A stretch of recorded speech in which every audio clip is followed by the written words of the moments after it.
Hi everyone, this is Malini Rao here. Hope uh, everyone's doing good. And good morning, good afternoon, or good evening for from wherever you are listening. So, as part of the all-day DevOps, I'll be presenting security tools in CI/CD pipeline on the cloud. So, as part of the disclaimer, I'm not promoting or endorsing any cloud service provider or products in this presentation and ensuring responsible cybersecurity. As part of the agenda, quickly we'll look at what is DevSecOps or security for DevOps. We will also be discussing cloud computing and DevSecOps. We will also see quickly the cloud computing shared responsibility model and what are the latest data breaches on the cloud and the app layer. We'll see the lessons learned on the top threats in the cloud and the DevOps environment. We will also discuss about the robust and effective DevSecOps on the cloud strategy because some of the organizations might have DevSecOps on-prem, but we will look at DevSecOps on the cloud strategy. We will also see the typical CI/CD pipeline and how actually the security best practices should be implemented for CI/CD pipeline on the cloud. We'll discuss the security tools to be considered in CI/CD pipeline on AWS, Azure, and Google Cloud. If you have any questions, you can post it on the All Day DevOps Slack channel, and I'll be happy to answer your questions. So who am I? Quickly, I'm the cybersecurity professional with 2 decades of experience in information security, cybersecurity, and governance, risk, and compliance.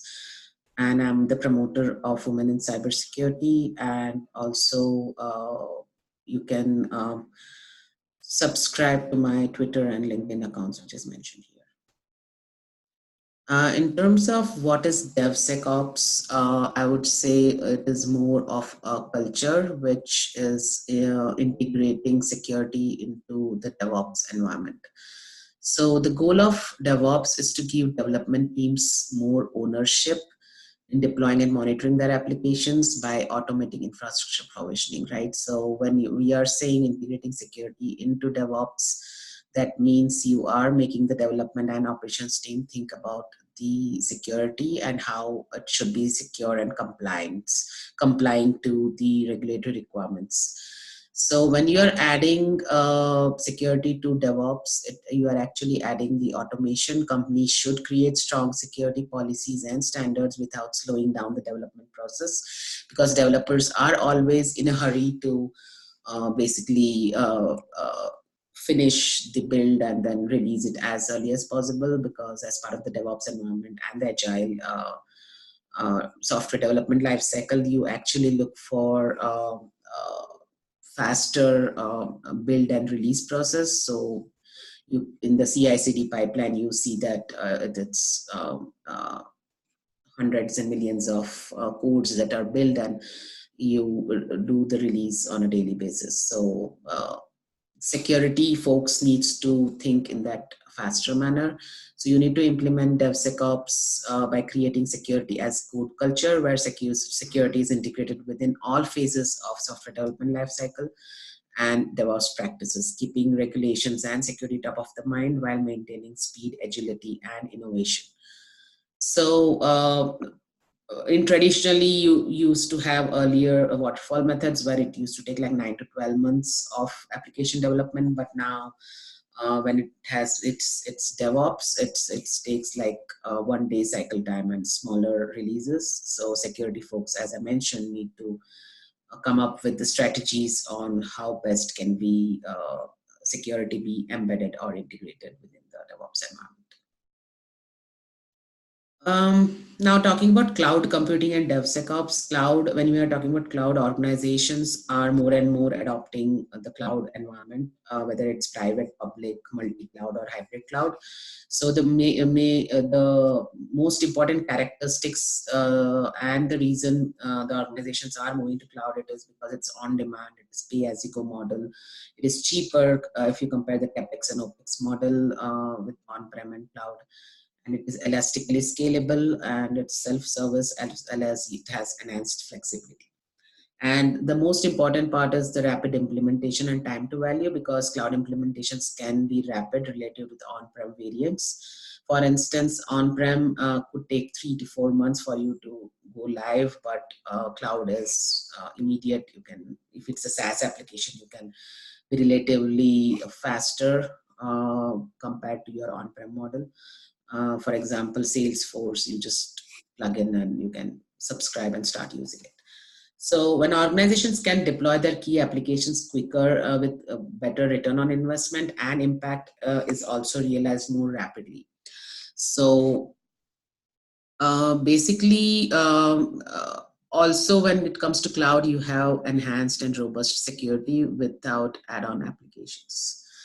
So organizations are adopting DevOps culture because of similar reasons, because DevOps on cloud is preferred by most of the organizations because of the speed of deployment, automation, security, and on-demand fits well with cloud computing models of SaaS, PaaS, and IaaS.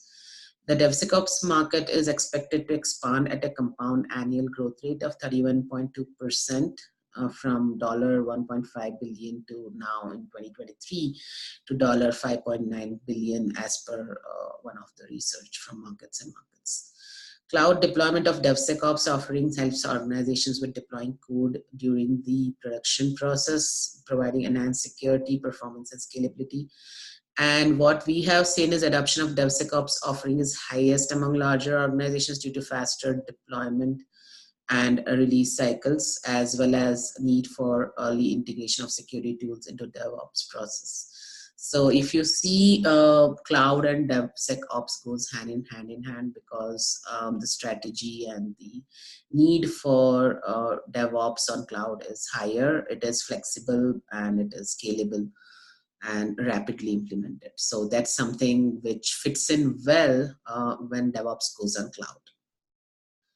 So this is the standard, if everybody might have seen this, cloud computing shared responsibility model from AWS, and later on, of course, Azure and Google Cloud also came up with their models. But when it comes to public cloud, definitely it's a shared responsibility model, wherein some part of the infrastructure and some of the services are managed by the cloud service provider, but most of the services are managed by the customers. So for example, client-side data encryption, server-side data encryption, network traffic, operating system, network and firewall configuration, customer application and content. So the data security and the security of your applications, the responsibility is that of the cloud consumer or the customer, and AWS or Azure or Google Cloud is going to only provide some of the services, and this needs to be clearly mentioned in your contract with the public cloud service provider, so that who is going to do what is clearly known. And however, the data security responsibility and ownership lies with the cloud consumer. So some of the latest data breaches on the cloud and app layer. So if you see some of the data breaches that happen, which happen through the application layer, is like Target went through a sophisticated kill chain, including exploitation of a vulnerable web application attack, which resulted in hackers stealing the names, mailing addresses, phone numbers, and email addresses. These are only a few examples. There are quite a few data breaches that happened throughout 2019, but these are some of the top ones that happened recently. Then there is JP Morgan, where vulnerability on website built, maintained by third-party vendor in support of a charity, which resulted in username and passwords for 76 million households and 7 million business accounts were stolen. Then you have Community Health, targeted a flaw in OpenSSL, better known as Heartbleed, which resulted in theft of social security numbers and other personal data belonging to 4.5 million patients. And these are some of the latest breaches that happen on the cloud. So if you look at Facebook, there were 540 million Facebook user records that got exposed due to one of the vulnerability in AWS S3 bucket, and a couple of uh, quite infamous breaches that happened is Uber, which got fined multiple times for that breach happened on the cloud servers because the records included passenger full name, phone numbers, email addresses, and location. So what happened in case of Uber is two hackers compromised Uber's GitHub account, which contained access to keys to AWS, and hackers stole the PII of 57 million individuals held data for ransom and was publicly disclosed late in 2017. So again and again, Uber is getting fined for this. And Uber actually did not inform about this breach, and due to that, they got fined twice. Then there's Capital One, where a software engineer, ex-employee of AWS,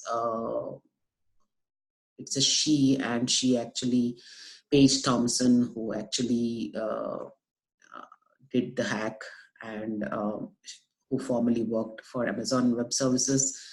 And then she was able to get the personal data of 100 million people, one of the largest thefts of data from a bank. And then there's Accenture, world's first cyber resilience startup, which said that AWS left at least 4 S3 storage buckets insecure, and as a result of this flaw, the data on the storage media was available for download. Then there are other organizations, there are quite a few, but these are only top ones, like Verizon, there's Booz Allen Hamilton, there's in the US, the US elections, and there are quite a few of them. So where you can see that these are majorly happening through the cloud service providers. And the customer has not secured it in a proper way as per the best practices. Instead, they have kept the bucket, like AWS S3 bucket, exposed, or the configurations are kept to the default and they are not being configured properly. So the top security threats in DevOps and cloud environment are application abuse and misuse is the major one. If you can have account takeovers, you can have bots trying to hack your account, you can have data security as a threat, you can have insecure application build. Your entire application build is not secure and you're just going and building it and you are not following the secure coding practices. And then you are having unauthorized access, you are sharing the passwords, you have risky applications, data and user access, and you have passwords stored in clear text, which I've seen quite a bit in the organizations, and stored on GitHub, Bitbucket, wherever you want. You keep storing it, which is not a good practice. You keep sharing the passwords to save the service time of AWS, Azure, or GCP. So I see the developers sharing the passwords. Then you have API keys are exposed. Keys are leaked in many ways, such as hard-coded keys are still being used. Code repository misconfigurations, code repositories get hacked due to that. And mainly I've seen S3 buckets, Google Cloud Storage, or exposed databases such as MongoDB, Elasticsearch, Redis, leading to data leakage. You have misconfigured servers and unauthorized access.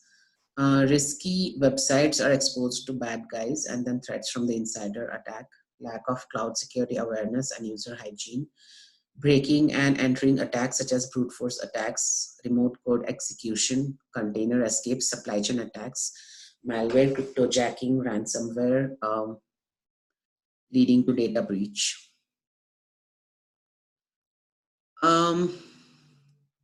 So now talking about the what should we do about it, right? I mean, since we are talking about DevSecOps on the cloud, so we need to make sure that the DevSecOps strategy as well as the cloud strategy are defined in a proper way so that you have a tightly controlled environment and you don't get easily exposed to the hackers. So Some of the top 6 strategies that you should consider is you should have seamless collaboration of security team with the dev and ops team of on-prem and cloud environment. If it's a hybrid cloud, then you need to collaborate with both on-prem and the cloud team.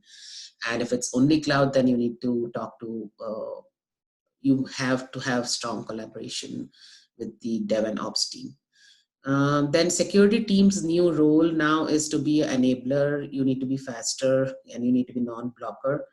You need to make sure that you can automate as much as possible. So when you have your strategy for DevSecOps on cloud, then you make sure that you automate it as much as possible and work as one team with DevOps team. Then you provide regular security training and learning for development and operations team to ensure application security best practices are followed right from day one, such as security by design, secure coding, programming principles are followed. Identity and access management principles are followed, such as least privilege and need to know access with no sharing of passwords. There are some good reward programs that are provided by Google Cloud, but I would say the organization should come up with the bug bounty programs, and they should reward for identifying vulnerabilities by inviting bug bounties from BugCrowd or HackerOne, the leading bug bounty posts.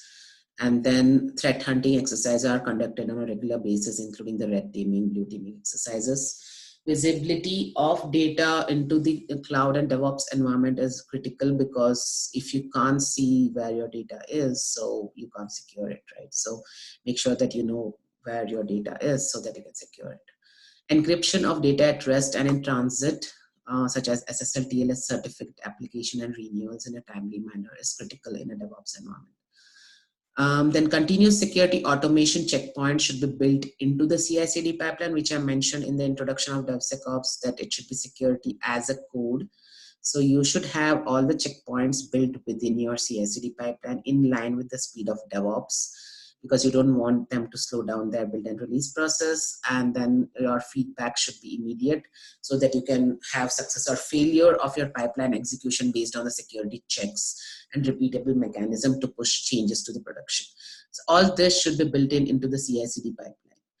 Then I would say, as part of your continuous security automation, you should have all these bullet points which I mentioned should be automated.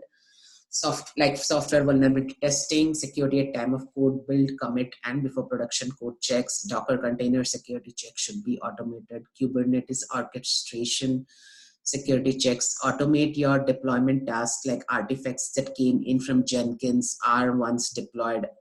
Are the ones which are getting deployed on the production. You need to make sure that this process is automated as well. You should have self-service workflows and runbooks. You should have source code scans at the runtime for identifying, detecting zero-day vulnerabilities and automated patching. You should have self-healing capabilities built into the code, like the RASP kind of solution, real-time self-healing solutions.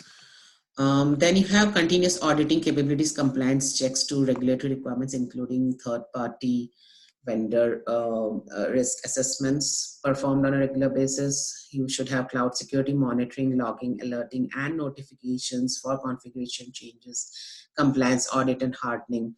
So all these should be automated, right? You can't be doing manual process in DevOps kind of environment. So make sure that all this is automated. Then you should have a proper incident response process, including threat investigation should be implemented on a regular basis. It should be tested as well. Then you should have reporting, dashboarding, along with some of the important security metrics that should be available at the click of a button, and it should not be like it's taking days for to generate report and review the metrics. Now, this is the typical CI/CD pipeline where you actually, people say that the security should shift left, but I would say security should be throughout the CI/CD pipeline. Definitely it has shifted left, because earlier you used to do in the waterfall method, you used to do the security testing only once the development has completed. But that's not the case. Now you actually start doing the security testing as soon as you start developing your source code. and in the GitHub or Bitbucket. And then you actually go into the build process where you build the tool, build the system using the Jenkins open source automation pipeline, and then you do the further testing where you do unit testing, integration testing, and security testing as well. And once you go into the Artifactory repository for storing your artifacts, and then you go into the deployment mode using Chef or any other deployment tools that are available, and then you move into the production. Once that moves to the production, you go and go live, and your application goes live and becomes operational. So when we are talking about CI/CD pipeline, the entire security checkpoints or hooks should be built into the entire CI/CD pipeline. So this is how you should have your CI/CD security checks validation built into the CI/CD pipeline. You should have regular static code analysis, code reviews are done. You have your dynamic code analysis that is performed. You have your passive penetration testing performed. You have active penetration testing performed. You have infrastructure scans that are performed on a regular basis because you don't want to leave out on the infrastructure part. And you should also be continuously doing this process because you don't want to get do it in kind of a waterfall kind of method. So this is something which I was mentioning, you should integrate security into the continuous delivery workflow. So some of the security best practices for CI/CD pipeline on the cloud is definitely software vulnerabilities for source code licensing version, including open source in CI/CD pipeline at the time of development, build, testing should be considered. So how do we check this? You have to perform static application security testing, dynamic application security testing, interactive application security testing, and real-time application self-protection, RASP. Then API security, because you have a lot of APIs. For example, if you're using open source security testing tools, or if you're using open source solutions, and there are many open source solutions that you're using in a CI/CD pipeline. So you need to make sure you are actually testing your APIs as well. And you can check it through the same process like SAST test and IAST.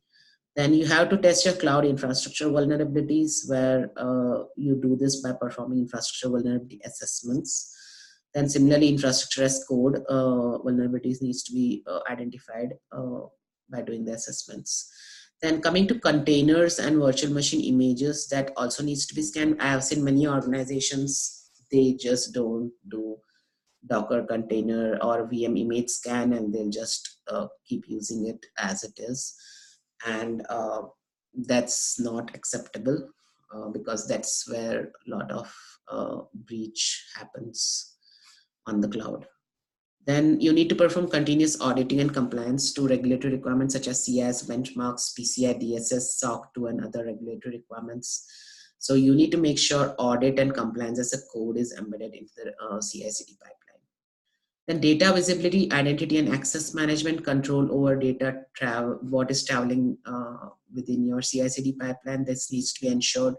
You should have a good CASB solution, cloud access security broker solution, which is inbuilt and integrated into your CI/CD pipeline as well as your DevSecOps environment. I mean, the DevSecOps environment, it should be there so that it is there between your cloud and your hybrid cloud environment. Cloud monitoring, logging, alerting, notifications, this is also very critical, and you should check this in your public as well as private cloud. That should be enabled. Then you should have reporting dashboards with metrics capabilities so that you can see what is happening and review it on a regular basis. And it is also good for your auditors and compliance team. Sorry.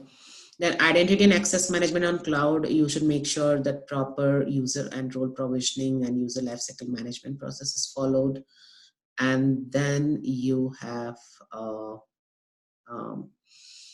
you follow the least privilege access principles. and need to know basis principles, which are the best practices for identity and access management. And then for data encryption, for data security, you make sure that your data is encrypted at rest and in transit. Some of the standards and frameworks to consider is OWASP Top 10, which is well known for web applications and API. And then you should, the link is provided here, and then you can refer Cloud Control Matrix from Cloud Security Alliance. You can also refer to behavioral driven development framework for security, which is BDD security, which is a very quite well-known security testing framework that uses natural language. And then one of them is, the link is provided here, Areas Risk open source. Then NIST cybersecurity framework and cloud computing reference architecture.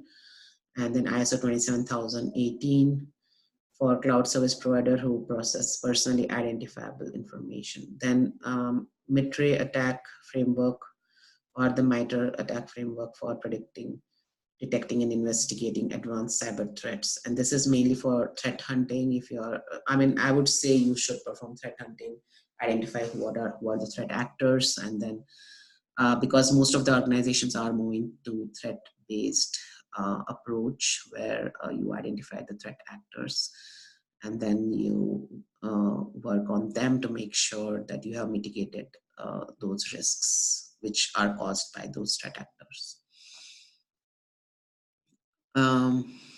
Now coming to the major piece, that is the security tools to consider for the CI/CD pipeline on AWS, Azure, and Google Cloud. There are other cloud providers also. Sorry, I didn't mean that I had to not include them, but these are the top ones that are mainly used by the organizations across globally. So what are we doing here? We are looking at some of the major best practices that we saw and how is AWS, Azure, and GCP, Google Cloud doing on this. We look at some of the open source tools as well as commercial tools that are available. Cloud Security Command Center for Infrastructure Security. So AWS has a very good security hub that they have come up very recently, and where you can actually collect all the logs and information from various AWS sources, and it's a hub where you can get all the information and logs, and it collects and even connects to the on-prem SIEM solution. Then you have in Azure Security Center, and you have in Google Cloud Security Command Center, which is similar. I didn't mention open source and commercial here because these are inbuilt solutions which are mostly used by the organizations, but there are, of course, some of the commercial tools which can look into as a command center for your infrastructure security. Then software vulnerabilities testing for source code licensing version, including the open source OSS in CI/CD pipeline at the time of development, build, and testing. So AWS has Inspector, which is quite good and used quite well within the organizations. In Azure, you have Secure DevOps Kit for Azure, which has all these capabilities. In Google Cloud, you have Security Scanner, which can scan the software vulnerabilities. Then OAuth Zap is an API-based scanner, but I would say it is quite good and used quite well by some of the organizations I've seen. And it integrates well. Currently, it comes for a few languages like Java, Python, Ruby, etc. The link is provided here, and you can download it and start testing it and plugging it into your CI/CD and do the scanning. So there are other like Gauntlet command line testing framework, which supports BDD syntax to allow readable and structured tests, which is also quite good. Both are good. OS Zap is also quite good. The API is limited, I have mentioned here, is because it's available for a few programming languages at this time. But what I'm hearing from the OS Zap team is they are coming up with more options. In commercial tools, we have CA Veracode for performing source code analysis. We have check marks for performing SAST, DAST, and IAST. We have Sonar Cloud for SaaS, PaaS, and IST. These are some of the examples. There are quite a few tools available in the market, but these are the top ones. Then RASP, we have Contrast, we have Signal Sciences, we have Voratech. Then open source vulnerability scanning is very critical, and we have white source for that. Even Veracode does open source vulnerability scanning, but white source does specifically open source. So that's the reason I mentioned here, and quite well used by the organizations. Then we are coming to the container security. AWS has nothing inbuilt. Azure also does not have yet. I did check with them during one of the Azure conferences with the team, and they said they're still in the pipeline. And then on GCP, they have it in form of Kubernetes orchestration, which offers container security. Coming to open source, there is a very good tool called Claire, which is an API-driven static container security analysis with a huge CVE database, and the link I have provided there. Then there is OpenSCAP, then Anchor and DAGDA is there, which are some of the container security analysis tools. Then in commercial Aqua Security, which is available in AWS Marketplace and Azure Marketplace, so you can integrate and use them in Azure and AWS environment because there's nothing inbuilt. Now, visibility into cloud is very critical, including your CI/CD pipeline. So AWS may see has some capabilities of data discovery and data classification, but it's not all the capabilities that we are looking for here. So what I'm saying is mainly the CASB kind of solution is not available out of the box in AWS Cloud. And Azure has come up with Azure CASB, and they have SOC capabilities in terms of Azure Sentinel, and you have Azure Security Center. GCP does not have inbuilt, it integrates with the commercial tools. So commercial tools that are available is Netscope, Sky High Networks, Twistlock, Dome9 Security, McAfee, CyberArk. There are many other tools, but these are the top ones. Identity and access management, AWS has IAM, Azure AD in Azure, and GCP IAM in Google Cloud. And if you're looking for commercial, there is Okta IAM, which is a cloud-based identity and access management solution, which you can use if you want to integrate with your enterprise IAM with the cloud IAM solutions. Then encryption of data at rest and in transit. AWS uses encryption for EC2 and S3 storage buckets. And then it has key management systems where you manage your keys in a secure manner. And Azure also uses encryption, but they don't have a specific service there. It's part of the security center. So sorry, I didn't mention security center here, but I'll update the slides. It is Azure Security Center, and then GCP, Google Cloud uses AES 256-bit encryption and key management services.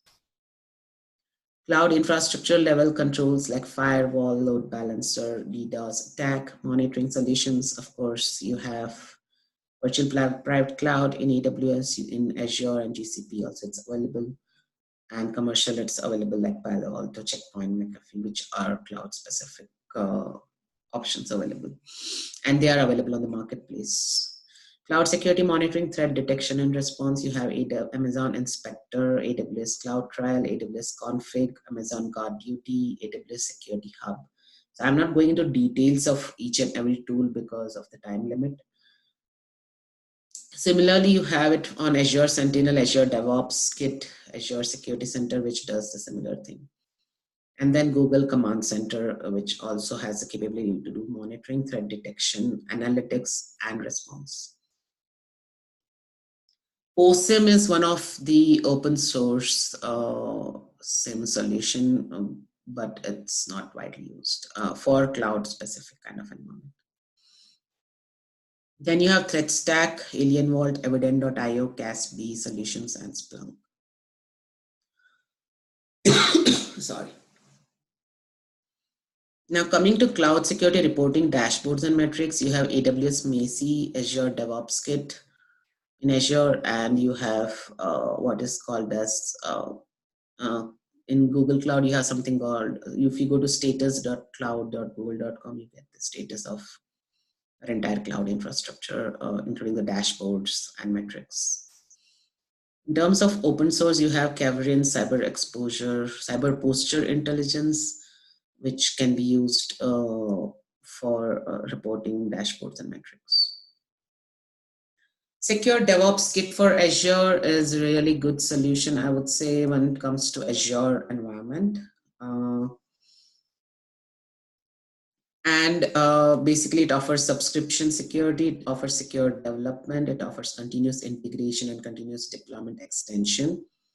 It offers continuous assurance, alerting and monitoring capabilities, and telemetry dashboards. So everything that we were mentioning that as part of the best practices, if you see it, it's there integrated in Secure DevOps Kit for Azure. So it's quite good, I would say. And these are some of the stakeholders who can actually be benefited by using Azure Secure DevOps for Azure.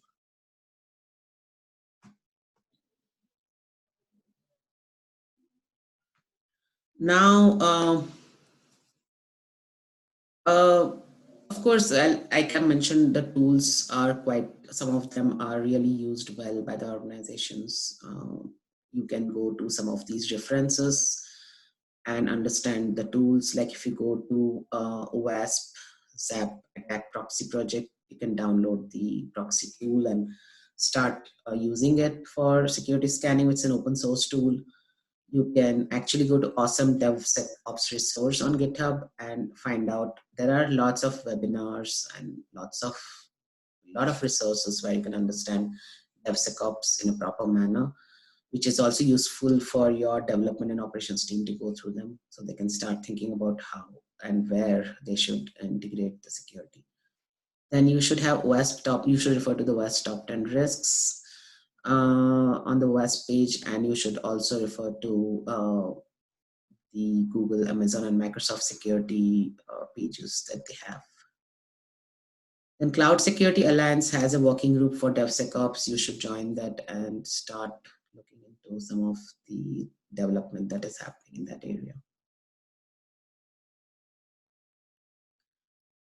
So question and answers, since I am recording this offline, I would say if you can post it on the Slack channel for all day DevOps, ADDO, and in the DevSecOps channel, then I'll be able to answer and happy to answer your questions. Or you can ping me directly on the Slack channel. And these are some of the sponsors of All Day DevOps, and thanks to them for sponsoring the All Day DevOps. That's all for today. Thank you very much and have a great day. Okay, bye-bye.